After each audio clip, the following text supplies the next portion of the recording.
Salve, Wanyambe. Selamat pagi saudara-saudari yang dikasihi Kristus. Mari kita mengawali hari baru dengan mendengarkan firman Tuhan yang diambil dari Injil Lukas pasal 11 ayat 14 sampai dengan 23. Tuhan bersamamu. Inilah Injil suci menurut Lukas. Sekali peristiwa, Yesus mengusir dari seseorang suatu setan yang membisukan. Ketika setan itu keluar, orang bisu itu dapat berkata-kata. Maka heranlah orang banyak.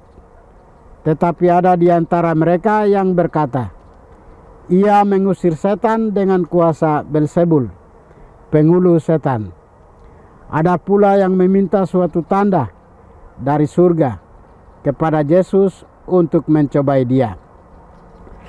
Tetapi Yesus mengetahui pikiran mereka, lalu berkata, setiap kerajaan yang terpecah-pecah pasti binasa, dan setiap rumah tangga yang terpecah-pecah pasti runtuh.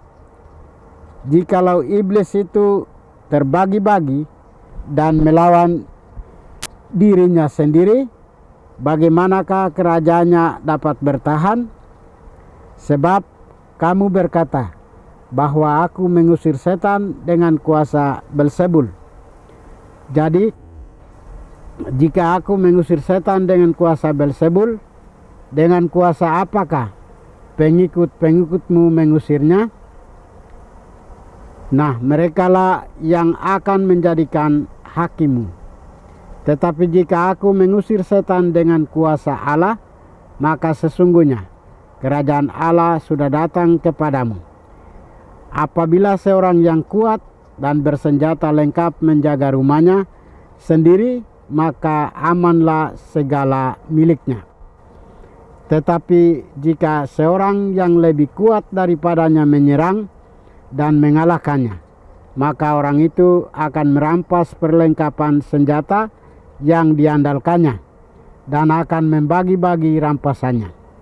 Siapa tidak bersama aku, ia melawan aku, dan siapa tidak mengumpulkan bersama aku, ia mencerai-beraikan. Demikianlah sabda Tuhan. Saudara-saudari yang dikasihi Kristus, tema kita hari ini adalah siapa tidak bersama aku, ia melawan aku.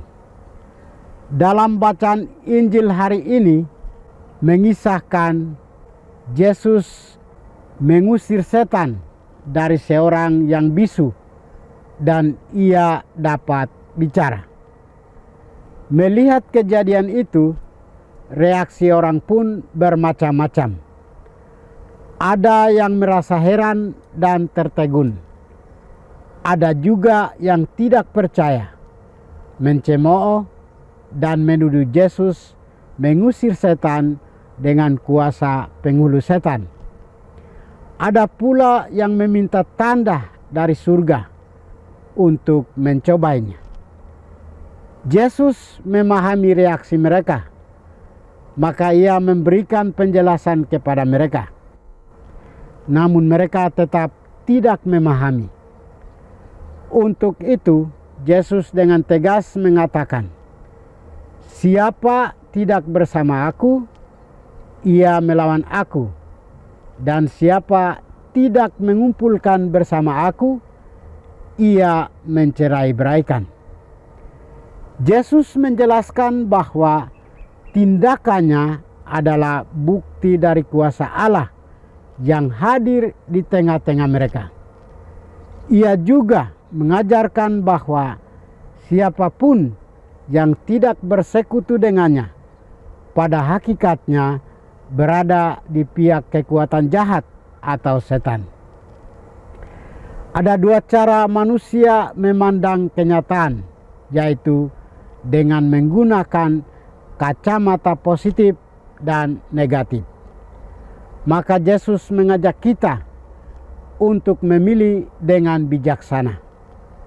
Apakah kita memilih kacamata positif atau negatif untuk melihat hal-hal baik yang dilakukan oleh sesama kita?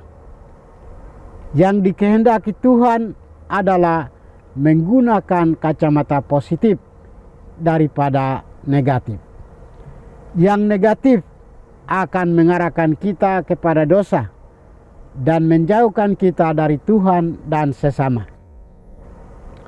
Yesus mengajarkan kita tentang pentingnya hidup dalam ketaatan terhadap firman Tuhan.